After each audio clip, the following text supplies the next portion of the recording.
乔同学，签字吧，戏里的位置留给配得上的人。卸磨杀驴，也太着急了吧？拿全国金奖又怎么样？这根筋断了。邹院长就这点手段吗？凭什么停他学籍？明明是你侄女在后台推的他。小丫头嘴干净点，我侄女清白的很，录音她自己说的，是乔安自己绊倒了。识相点，签了。这是院系初步处理意见，不签也会按程序公示。录音，那段录音第17秒拼过，谁干的，我心里有数。以后出去别说是我们学院的人，丢不起这脸。乔安，你说话呀，你绝对音感啊，你听一听就能拆穿。邹院长，你侄女那句自己绊倒了，是从去年10月校庆采访里剪的。我听过他那次采访2遍，同一句话，同一个尾音颤抖。小崽子胡说八道也得讲点证据。你拿得出多轨母带吗？拿得出，我现在就让你继续留校。拿不出，母带在他们手里。耳朵再好，比不过程序认定。签。这才对嘛，干嘛要争呢？我12岁第一次上台拉琴，台下尽是掌声。20岁这一年，我连字都写得歪歪扭曲。乔安，你别走啊，我去找校长，找市教委。小希，回去上课。那你今晚住我家。我自己走走。我想静静。可我想陪着你。这条街我走了5年，没想到好事不出门，坏事传千里。他们已经知道了。这年头八卦比雨水来得快，我走在路上漫无目的的走着。没看过这家店，没想到这里还有家琴行。小伙子进来避雨吗？看着他，我鬼使神差的走了进去。这个阿姨的眉眼好好看。打扰了。我站在原地有点不知所措。就在这时，她走了上来。对不起，弄脏地了。坐吧，我去倒杯姜茶。好善良的阿姨。看着她端茶过来，我内心百感交集。谢谢。坐吧，不收费的。好美的手，既温暖又令人安心。无聊的我注意到，这把是德国的中提琴，那面板有补过的痕迹，活干得很细。修这活的人至少在行业里20年。小程，我这把上次你给我调的那个E弦最近有点钝，你给我再看看。轴松了，加一点松浆能撑2周。要彻底得换轴，380。换，找你换，我放心。他听音不靠仪器，这条街上的修琴师都用调音器。小程，你先忙，我先走了。好了，通知我一下。好，您慢走。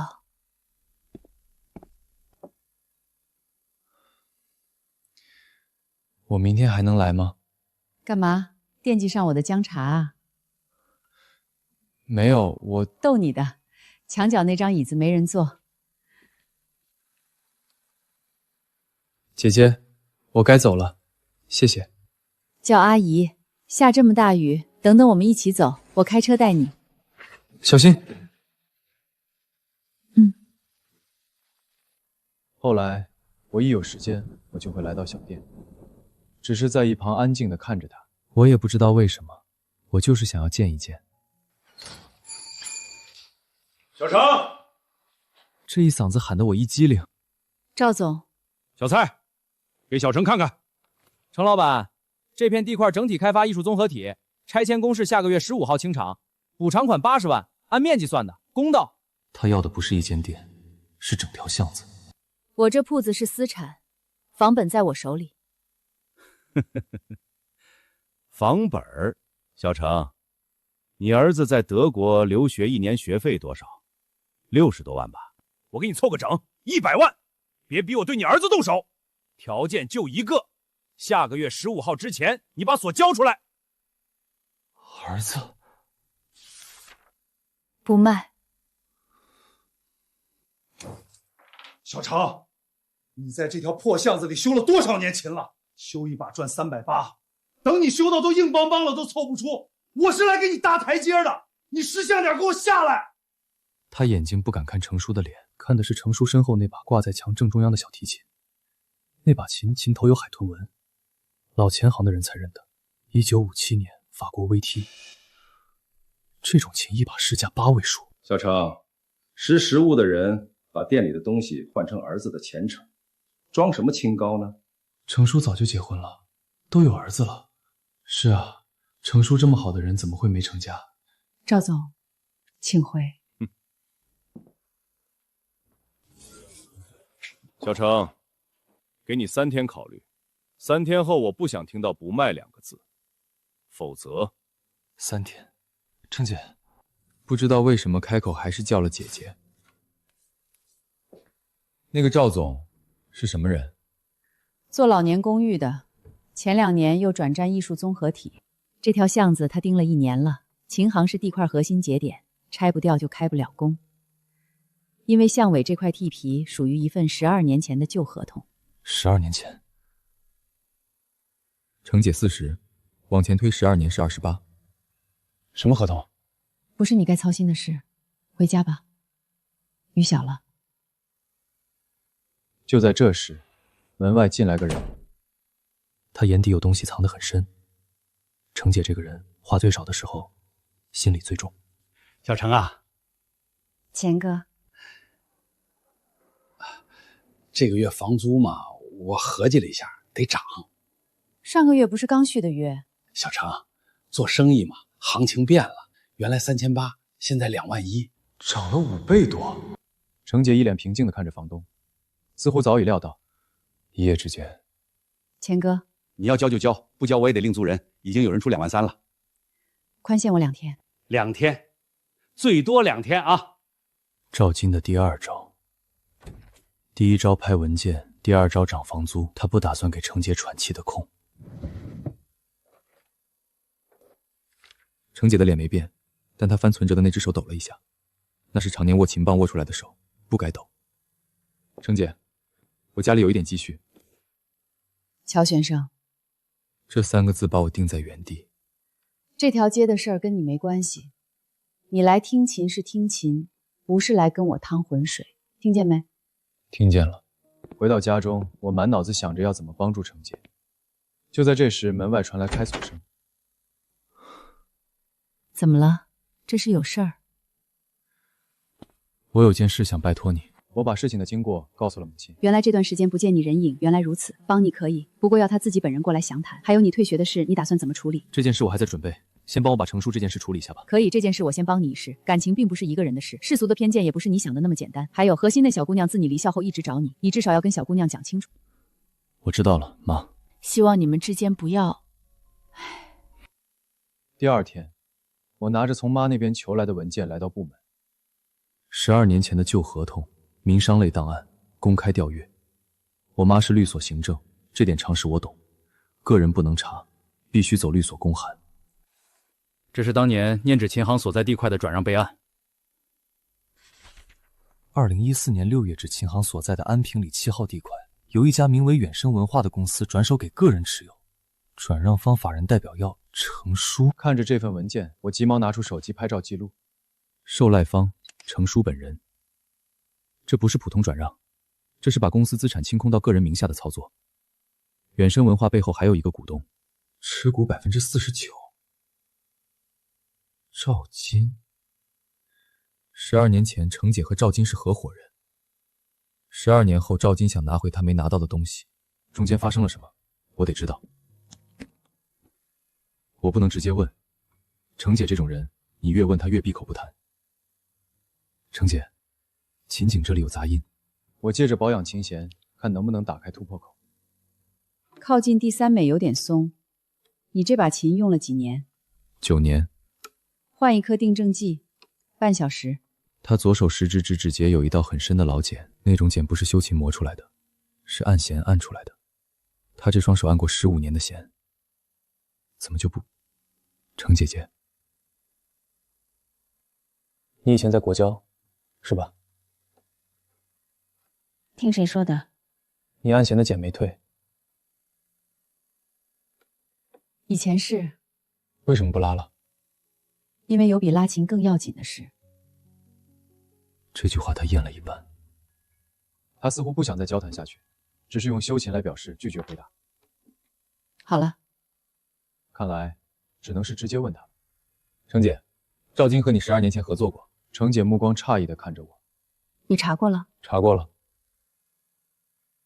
我在网上查到的。邱同学，你今年20出头，我40了。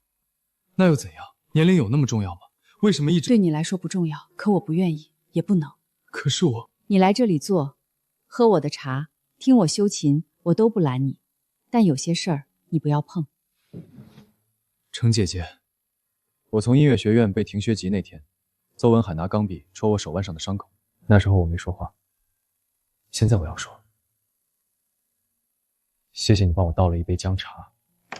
1周前那场雨，你倒了一杯姜茶，没问我一句话，你不让我碰，那这家店被人强夺，你让我看着。你想知道，我说一遍，说完以后你回家不再插手。那年赵金来找我，说他手上有一笔钱，想跟我合伙开一家高端琴行，前店后院，培养小孩。我那会儿33，在国教拉了8年首席，刚结婚，孩子刚出生。你答应了？我答应了。店面是我用我丈夫留下的房子做抵押开的，李一三名义上出钱，实际只到位了10%，剩下的他让我先垫，说半年内补齐。经典套路，拿别人的本金做自己的杠杆。第2年我丈夫查出来胰腺癌，晚期，我要陪他。国教那边请了长假，琴行没人盯，赵金开始把店里的客户资源往他另一家公司倒。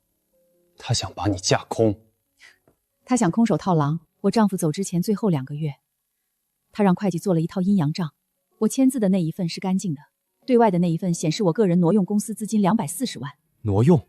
我丈夫的医药费，我从店里走过账，账面上是借款，他把借款改成了挪用。趁人病重，一刀下去，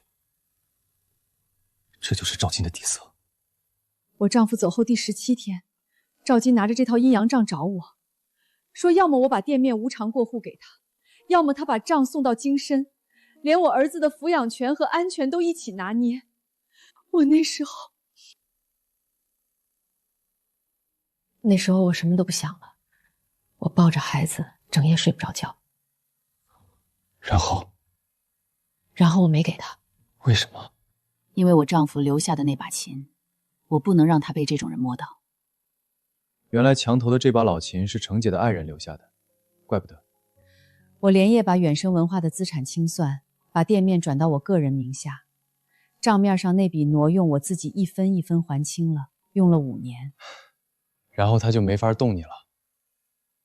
理论上没法动我，实际上那240万的借款和合同原件在他手里，他随时可以拿出来主张债权，再加12年利息，能要到800万。800万，程姐这家店全卖了也不够，这就是赵金手里捏的刀。那借条上的签字是我的，但日期不对。日期不对，程姐这句话扔出来是底牌，什么意思啊？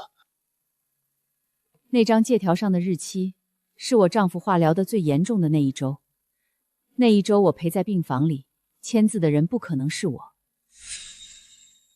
你是说签字是真的，但日期是改的？早期的银行流水我没保留多少，但那一周的医院陪护记录、住院签字、医保刷卡时间都在我手上。你为什么不去告他？乔同学，我丈夫走了，孩子那时候才2岁，我去告一个人要打2到3年的官司，要把那段最黑的日子从头翻到尾，要在法庭上一遍一遍说他最后那几个月是什么样子。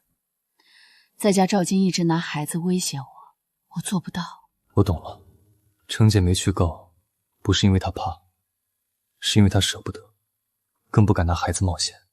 这12年，她不是在等赵金自己消失，她是在用自己一辈子的清静去换不再翻那段日子。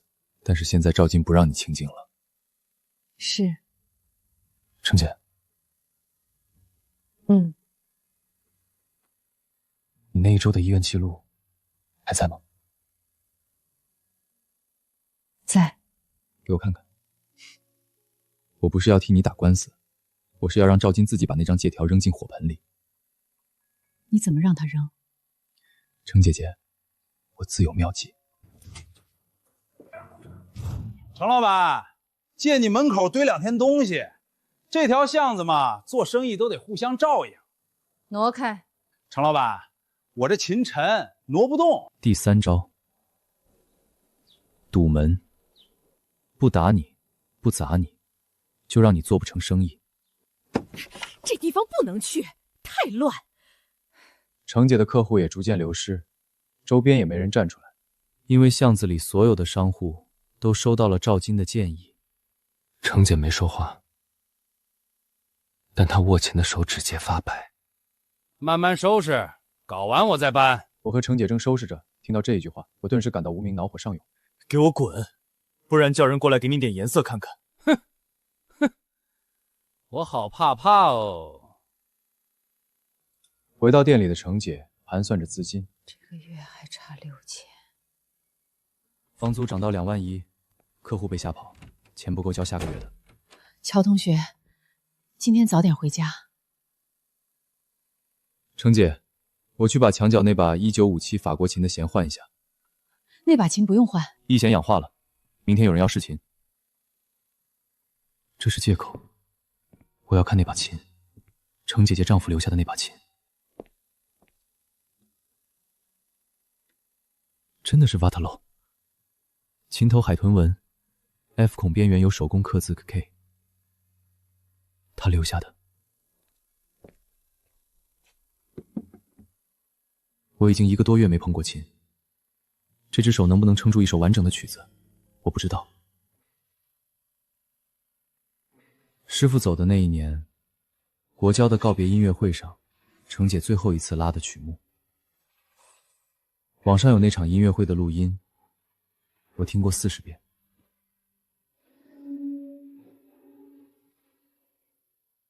撑不住了，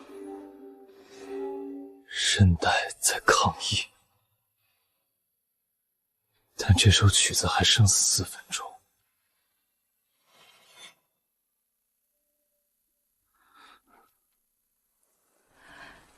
乔同学，程姐姐，你这只手不该这么拉。我知道。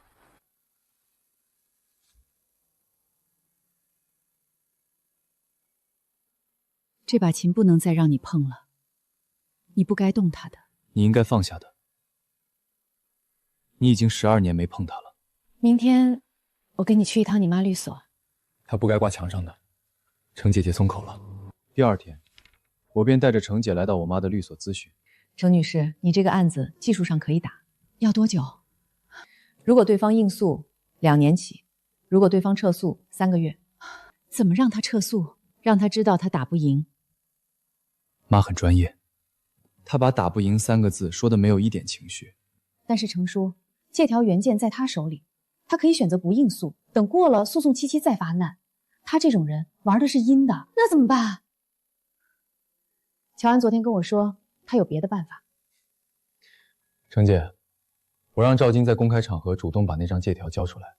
怎么让他主动？我让他以为他赢了。乔安，你出去一下，我跟程叔还有话要说。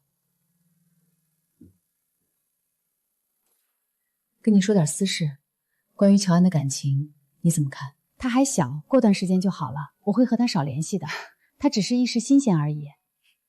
我儿子什么性格我清楚，你不必紧张，都什么时代了，我只希望你们能有个好的结果。第2天，程姐就约了赵金在老琴行见面。小程，想通了。赵总，坐。你这破店我看着都替你愁，1个月赚仨核桃俩枣，你还守什么？赵总，我想跟你谈条件。条件？小程，你跟我讲条件，你配吗？ 80万加你手上那张借条。小程，你做梦呢？借条我留着，那是我12年前给你丈夫付医药费的凭证，是我的善心，我凭什么交出来？善心，这种人也配说善心2个字？明摆着猫哭耗子，假慈悲。赵总，那张借条上的日期你查过吗？什么日期？2013年11月17号。那又怎么样？那一周我丈夫在协和住院，我陪床，我没出过医院。小程，你别拿这种话吓唬人。签字是你的，按手印也是你的，20几年前的破事儿，证明个屁！协和医院当年的住院登记表、陪护记录、医保刷卡时间、护士交接班记录，一共73页。小程，这玩意儿造假谁不会？协和医院的电子病历系统从2010年开始上线，纸质和电子双备份，你可以去查。程叔，你这是想跟我玩硬的是吧？老子告诉你！就在这时，我摇来的救兵终于来了。这是我妈联系的，市电视台城南纪事栏目组，一个专门做民生纠纷调查的栏目。你搞我！赵总，您也在啊？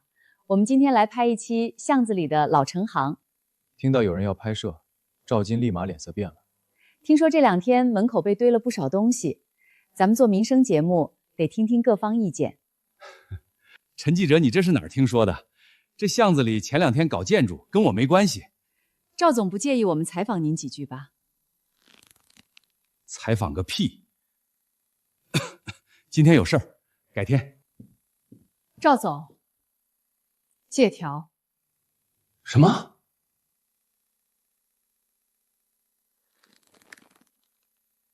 你手上那张借条，今天交出来。我刚才说的协和那份材料不上栏目。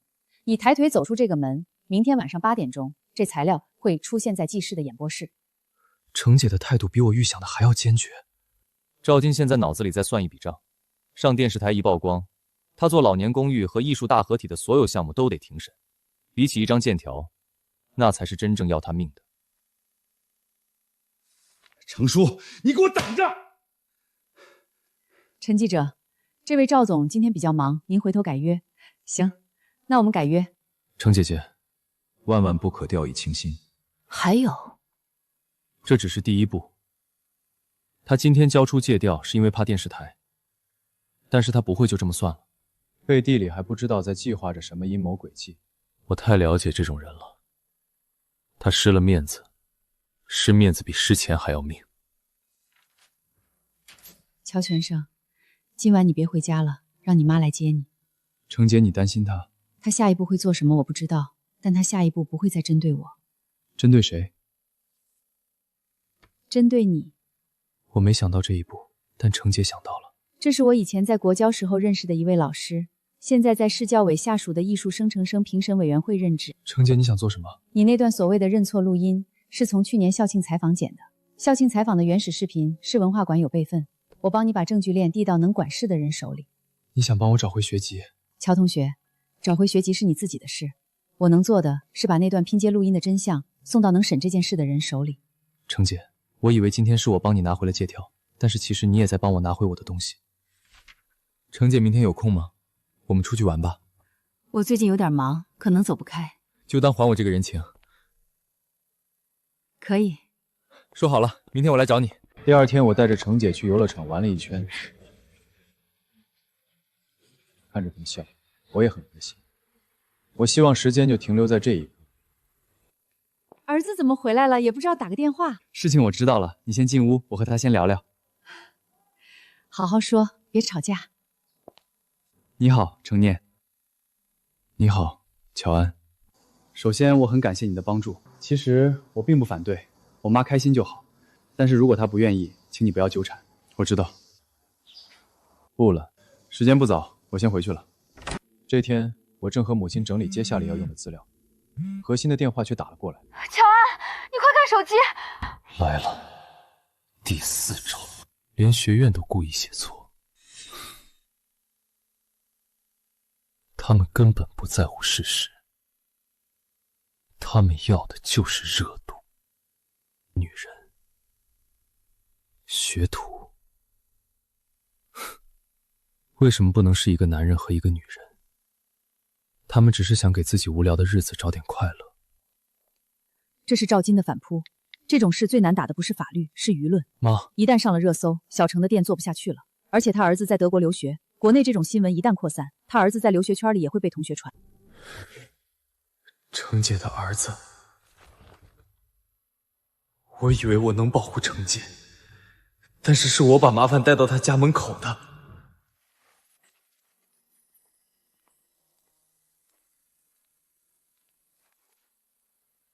乔同学，程姐，你今后不要再来这家店了。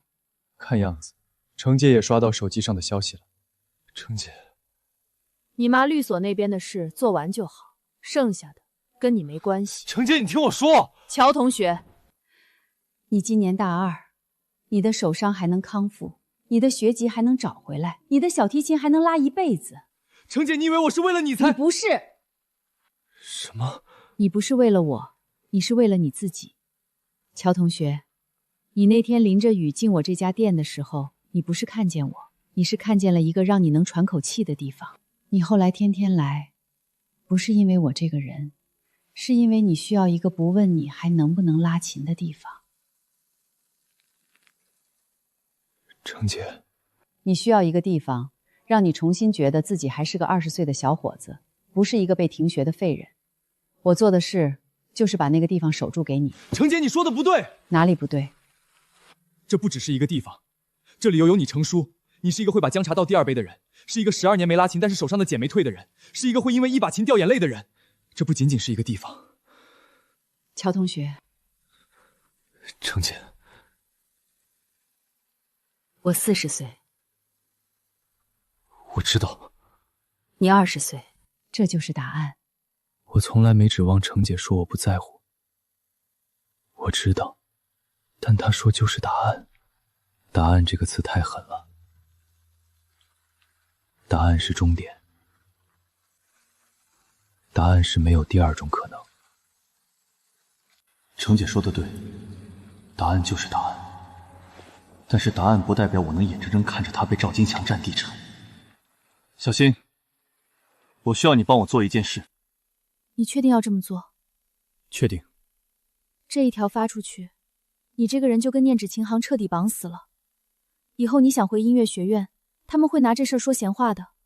本来就要绑死，我现在不发，明天我还要继续被骂。我发了，至少我被骂的是真相。我要发一篇长文，标题：我是乔安，我没有跟任何人谈恋爱。但是有人想用我的名字造谣一个帮助我的人。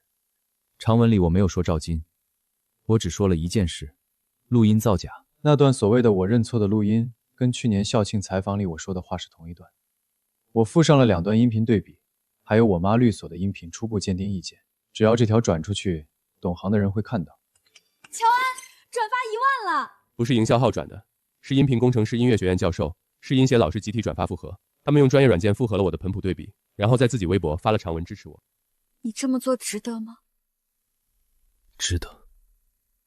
如果那个人是我就好了。我不明白，我哪点不如他？你真是饿了。我也不知道为什么，也许是上辈子欠他的。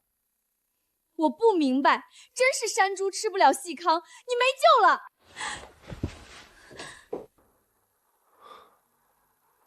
经过昨夜的网络纷纭，大众的风向还是往我们这边倒。我迫不及待地赶向琴行。乔同学，程姐，你昨晚没睡？睡了1个小时。你那篇长文里没有提我的店。程姐，这是我自己的事，我自己的退役案我自己澄清，跟你的店没关系。但是那些骂我的人不会自动闭嘴。程姐说的没错，可如果不澄清，那就是默认。这不是沉默，是金的时代，必须站出来发声。他们会闭嘴的。乔同学，程姐，谢谢你。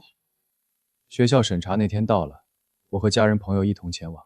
程姐没来是对的，她不能出现在这里，但她帮我把所有的人都联系好了。乔同学，你这是干嘛？暂停学籍手续都走完了。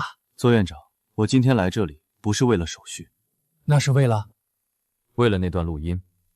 这段录音我们已经审过了，技术鉴定结论是第17秒确实存在剪辑痕迹。什么剪辑？邹副院长，请你不要打断。经市教委研究决定，给予记过处分，由所在学校按照规定处理。程姐介绍的这位老师在评审委员会里出了名的公正，但是真正让会里重视这件事的，是我那篇长文带起来的舆论。程姐借力借得很准。乔安同学，根据复核结论，你的暂停学籍决定程序违规，证据存在伪造嫌疑。我们决定撤销原处理决议，恢复学籍，并启动对相关责任人的调查。主任，邹副院长，请你下午2点到我办公室。邹文海完了，他完了不是因为我赢，是因为他从一开始就错了，输了。阳光很烈，我有一段时间没看见这种阳光了。乔安，回家了。妈，你先回，我去趟琴行。乔同学，程姐，听说了。嗯，恭喜。程姐，赵金那边，他昨天注销了那家艺术综合体的项目，市里查他从前在老年公寓项目上骗补贴的事儿。赵金的事不是我做的，是他自己作的。那次电视台采访栏目组扛着摄像机进来的画面，被巷子里一个开理发店的大爷拍到，发到本地论坛，然后越传越大。后来市里介入，一个人靠不光彩的事起家，迟早会被不光彩的事埋掉。乔同学，程姐，这家店，我打算把它转出去。为什么？我儿子下学期回国，他在德国学的是文学，他想跟我一起做一件事。什么事？我30岁之前写过半部小说，一直放在抽屉里。我儿子前2天打电话跟我说，他想帮我把这部小说续完。程姐，乔同学，谢谢你那天在工作台前拉的那一手恰中。那一手之后，我重新摸了一下我自己的手，我发现我这双手还能干点别的事儿。程姐，这家店转出去之后，我跟儿子搬到郊区，那边租金便宜，我白天写小说，晚上修琴。那墙上那把1957，那把琴我准备捐给市少儿艺术中心，让真正能让他想起来的小孩去拉他，他在天上也会愿意他陪着更多孩子。程姐，你把师傅留下的琴交出去了，这意味着你真的要走出来了。程姐，我能拉他一次吗？乔同学，你的手还没好。我知道。你这只手在练琴，得换种方式，慢点儿，柔点儿。我知道。拉一段，短一点。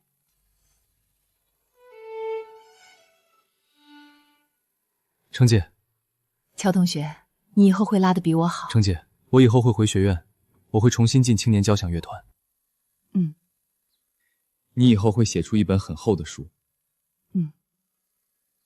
你的书出版那天，我会从国家大剧院的演出现场赶过去给你站台。乔同学，有心就好，不必太在意。不，我一定会去。这是我认识程姐以来第一次看见这家琴行里有这么亮的光。乔安，告别程姐，我回到了琴房。你又请假？你重新进琴房第1天，我必须在。我怀着复杂的心情走向琴房。这间琴房我熟，但是天的琴房和我离开时不一样了。我的手腕还会痛，但是这一个音是稳的。同学，恭喜你了。客气了。我妈今天本来想来看你比赛，但是她在赶稿子，赶得发疯。她让我转告你一句话。您说？她说乔同学拉得稳就行。我知道了。程姐，你不在台下，但是我知道我拉出的每一个音，你都听得见。程姐的第1本长篇，出版那天我在外地巡演，我没赶上她的签售会，我会找一次机会补上。献给所有在雨季里把伞借给陌生人的人。程姐这个人，写小说的时候话还是这么少。20岁那年的那场雨，多希望可以永远不停歇。雨停了以后，我没有再去找过那家琴行，他已经不在那条巷子里了。程姐在新城那边租了一间小屋，她白天写字，晚上修琴。我偶尔会把琴寄过去请她调试，打个电话说几句近况。